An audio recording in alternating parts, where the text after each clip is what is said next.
中沙六的义圣宫，12月初6到初10要造就，这嘛是建庙100年来第一届造就，要祈求众神保庇，风调雨顺。沙鹿区义圣宫奉祀关圣帝君今年会举办创庙100年来的头一届造就大典，按算伫12月初6到初10盛大登场。大家迄落欢迎我，佮来带信徒，佮来大家看闹热。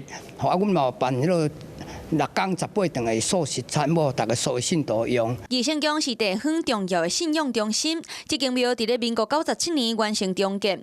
伫咧举办日好安做了后，为着要遵照传统的风俗，经过侪年规划，决定要落重本举办造就大典。你心内有啥物无如意啦，也是讲家内有啥物未平顺的，来遮拢来遮祈求吼，拢有得到真好的圆满的结果。庙方嘛，伫11月30举办盛大的彩龟活动，搁伫咧庙前办2000桌，是真热闹。